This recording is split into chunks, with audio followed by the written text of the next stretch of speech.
Let's talk about disassembling a Belle cabinet. So it turns out that Paul Klipsch had really innovative, in a lot of ways, design to me, very modular stuff. One of the things I said in an earlier video was that this top hat section was the same as a K-horn, and I'm wrong. I believe the width is the same, but the height itself is different. The bells are a little shorter.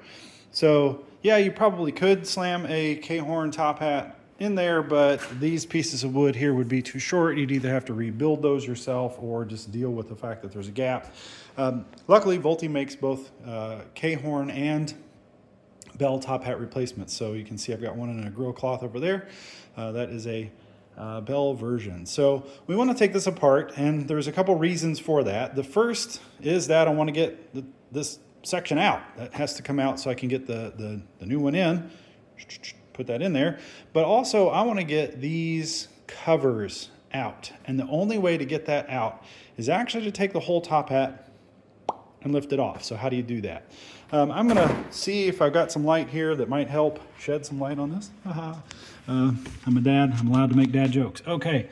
So with that said, you can see once we get in the back of here, there's 2 screws here on the left into that front part and 2 more over there.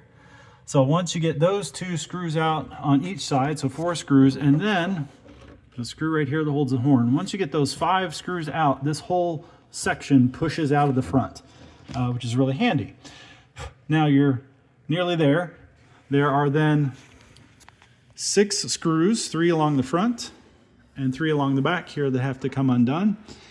And then, unfortunately, annoyingly, these nuts here, my camera's in the way of my light. You can see it. That nut, and then 2 more, boom, on this side have to come off. That allows you to lift the top of the top hat off. That allows you to get to 2 more screws that are underneath here. Once those 2 screws are out, all right, so once those 4 nuts are off, this top part lifts off once the total of 8 screws are out. So here's what the top, once it's off, looks like. But once those 8 screws are off, then boom, you've got a naked Belle. You got a Belle without a top hat on it, a Belle bass bin. You can then see what you need to get those grills out, which are those 2 screws there on this side, those 2 screws there on that side. Then on the bottom, there's another 4 that mirror these. Once you get those out, then you should be able to pull. No, I'm probably an idiot. You've got that screw there, that's holding the front of the frame. So you've got 16 that have to come out in total. Interestingly, I saw the wire here.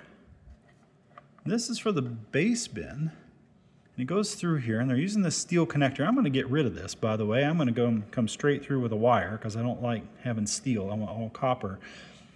But look at how burnt that is, or nearly burnt. I don't know what did that. And it's not just dust settling down in there. That got hot, really freaking hot at some point. I'll be interested to see what the other side looks like. But man, that hidden junction, holy cow. I mean, that's a really big problem in 120 volt AC stuff, but I never expected to see a hidden junction, the way that was twisted and hidden down in there, being a section that, when really being driven by an amp, apparently was getting warm. My guess is, by the way, it was me, because we have really played the snot out of these things. The people before us may have too. Yeah, so really clever construction on all of this. So, now that we're past the potential for an electrical fire, I guess, and then maybe I'll show what I do inside the bass bin to run that wire. I definitely want rid of that steel.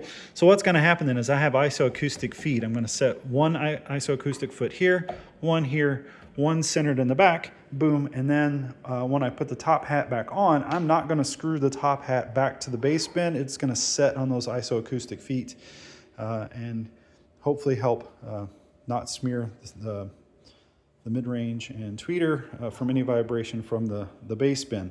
If you can hear the cat in the background, here is Fred. We've been gone for days, and he's about to die. He's just been so lonely, even though he has a brother, and his brother doesn't care.